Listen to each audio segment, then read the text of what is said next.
Hello, agents. Welcome to the Ingress Insights podcast, hosted by PkmnTrainerJ. Ingress Insights aims to give you the latest news and updates about the Niantic Spatial game Ingress. Whether you're a veteran agent who has recursed 17 times or a brand new agent working to level 8, wondering what a fracker is, this is your place for the latest Ingress news and discussions. 2026 sees Ingress renewed under Niantic Spatial and many new campaigns to engage agents. So, plenty to discuss.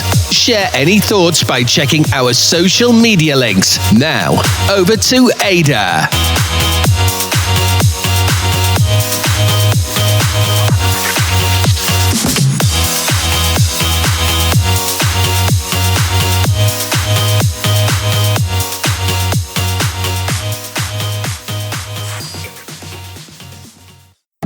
Additional intel available.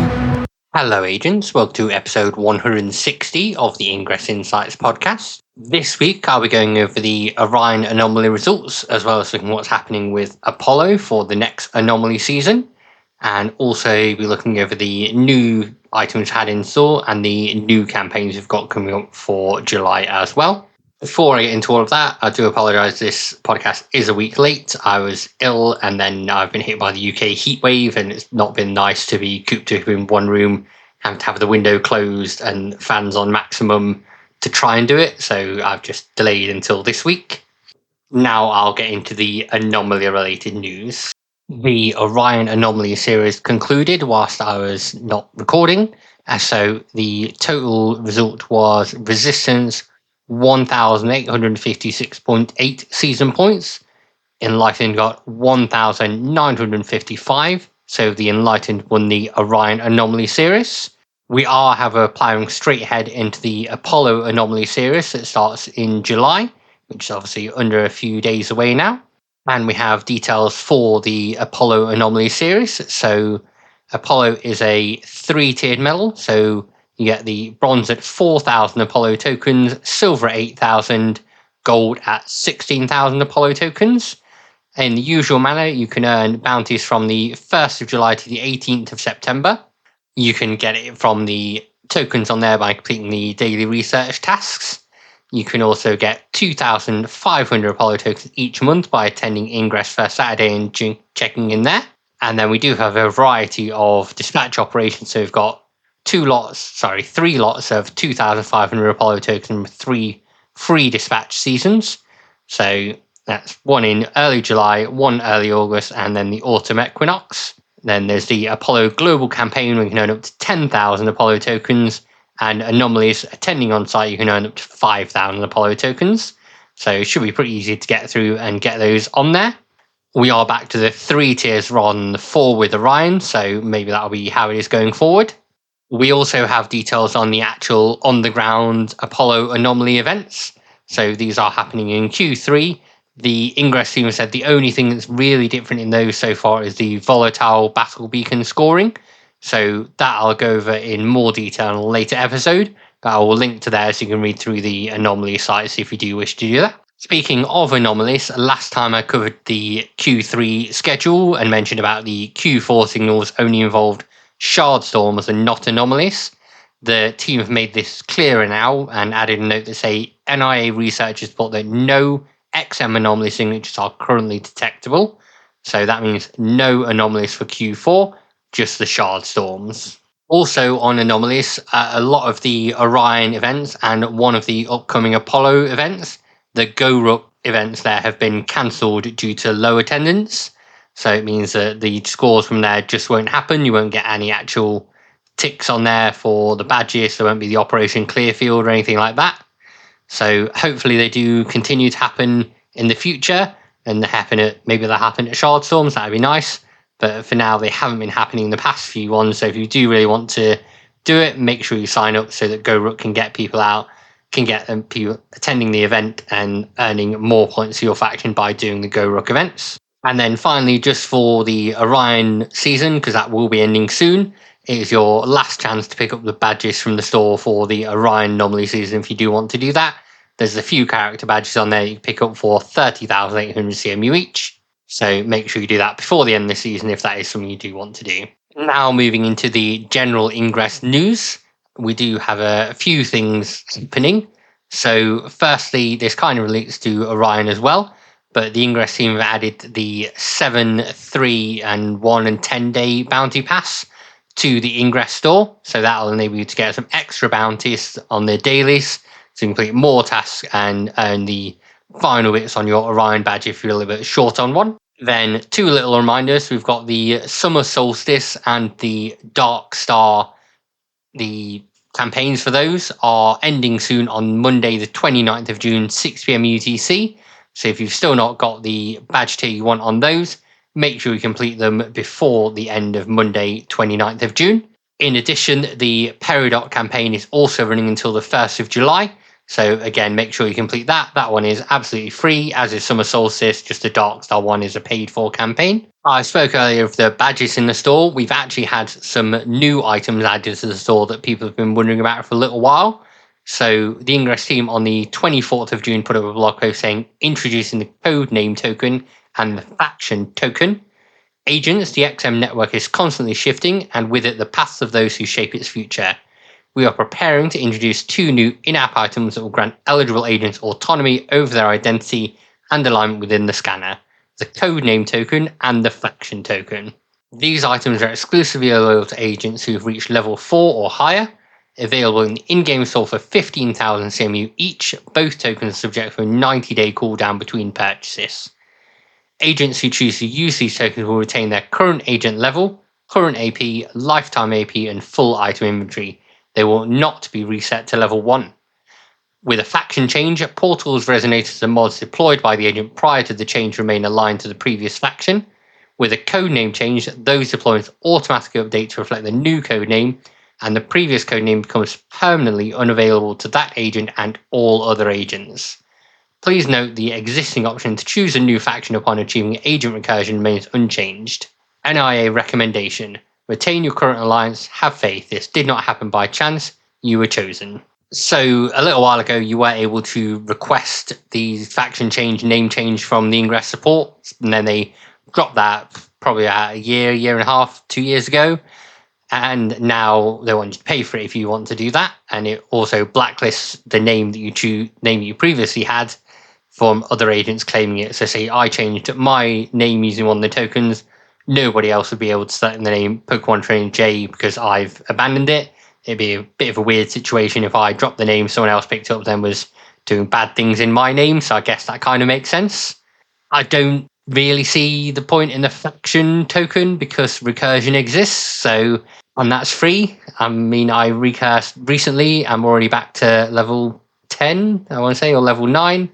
Anyway, it's not going to take me too long to get back to level 16, and it's going to be for free that I do that. So personally, I don't see the point in that. Codename, maybe if you decide you want to change your name, something that was dumb that you chose a little while ago that was a popular thing back then, and you want to change, or you want to recurse and then have a new name on there as well.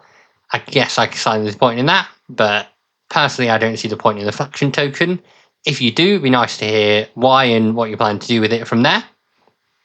But those are available right now in the in-game store, and you just have to have a 90-day cooldown after you've purchased them. And then the last bit of news on the Ingress blog is about Operation Red Codex.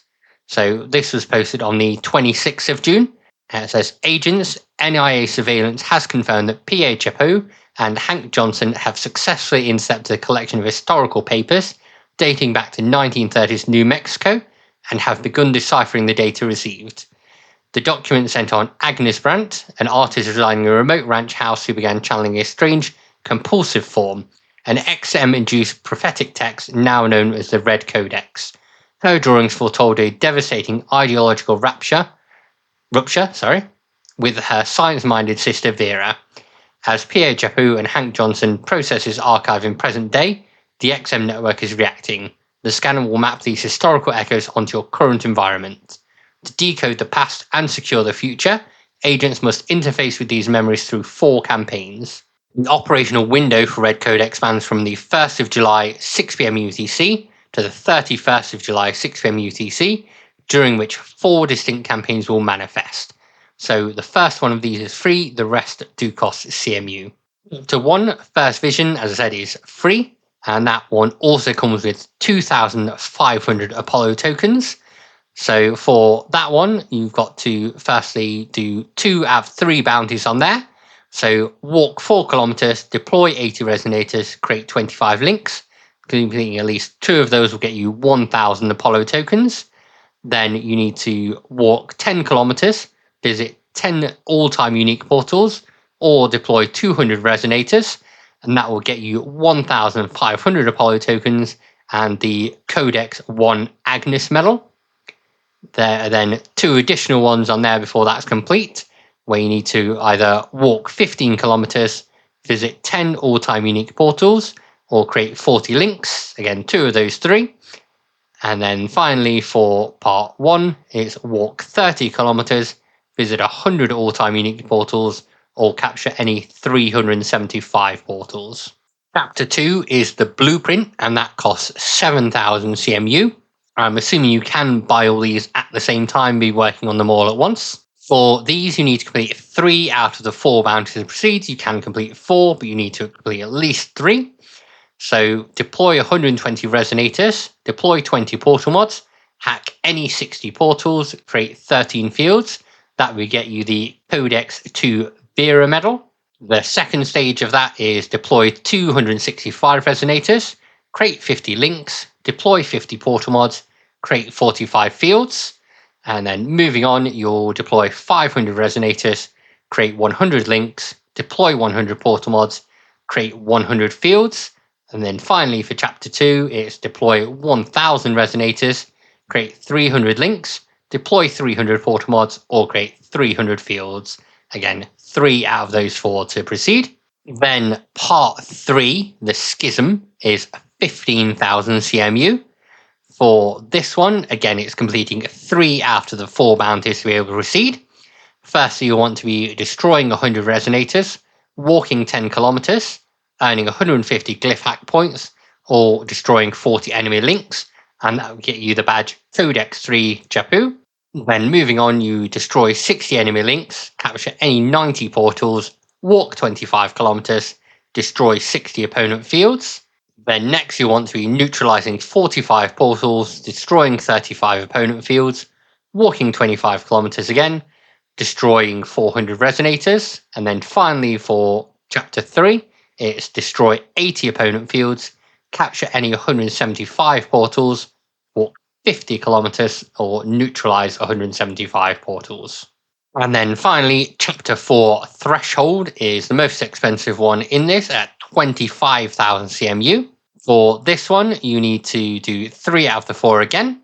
So it's walk 5 kilometers, deploy 120 resonators, capture any 15 portals, visit 8 all-time unique portals. Completing 3 out of those 4 will get you Codex 4 Hank badge. Then you want to walk 16 kilometers, hack any 150 portals, capture any 50 portals, create 80 links. Then moving on, you'll deploy 180 resonators, deploy 30 portal mods, create 30 links, create 30 fields, and then you'll deploy 800 resonators, that's quite a number, deploy 180 portal mods, create 120 fields, create 240 links, and then it's walking 20 kilometers, destroying 500 resonators, deploying 600 resonators, earning 1,500 glyph hack points. Then the final task in Chapter 4, finally all of it, is walk 50 kilometers, destroy 3,000 resonators, create 800 fields, and earn 15,000 glyph hack points. So that is a lot, and it seems like it's going to drop a lot of lore through all those campaigns. Presumably, like I said, you can start them all on the first and start doing them straight away. Obviously, you'll have the free one anyway, but I imagine if you want to pick up all the other ones, you'll be able to do that straight away, even though it will be like 47,000 CMU, which is quite a lot. But if you do want to do that, you can. The badges do look quite nice, and as far as I'm aware, we don't have any character knowledge about Agnes and Vera. It does note it's Agnes Brandt, and I assume Vera Brandt, so maybe they're siblings of Christopher Brandt, who we already know from the Ingress anime, and they all seem to have peculiar glyphs drawn over the medals, so be interesting to see what lore we're getting in, how that ties in, and what's going on, whether Red Codex links in with Machina, because obviously we know that as Red. We know that Hank and been going around doing a few things in the Courier files, and Pack has been monitoring those, so they're now come together and working on this project. So just have to see what happens on that from there. I think that's all I've got for this week, folks. It's been busy because obviously you've had Apollo going on. I'll get into a bit more detail on there about the actual Apollo on the ground events and go through as we start to come up to the dates on there, because obviously we've got a few things come in July. I will say as well that 4th of July is first Saturday, and I'm running a first Saturday on the 4th of July, so that'll be interesting to do because it's been a long, long time since I did that back in the early days at a place now no longer exists. So be interesting to see and interact with other agents on there because it's changed a lot from what happens on first Saturday since I did it back then. As I said, that's all from me for this week, agents. So hope you have a great Sunday and happy hacking. See you next time. Thank you, agents, for listening to the latest episode of the Ingress Insights podcast. If you'd like to support the podcast, you can do that in a couple of ways. So the easiest way to support the podcast is via Patreon. So you can find at patreon.com/Ingress Insights. And there's a free tier, a $1 a month tier, whatever that is in your local currency, and a $5 a month tier. You can check out what benefits those come with on the Patreon. One other thing you can do that's totally free that helps out a lot is rating the podcast on your podcast service of choice. So where you can leave a rating or leave comments, that always helps increase visibility. And then finally, you can follow us on various social media channels. We use most of them, but the best one to follow us on now is Blue Sky. So that's just ingressinsights.bsky.social. Search for Ingress Insights on Blue Sky, you'll find us on there. Finally, sharing the podcast with friends, family, other agents who want to listen and get updates really helps out and helps get interviews with various Ingress people or other game-related people to then increase visibility more. So anything you can do from those is great. Thanks again for listening, agents. Have a great day. Intel package transferred.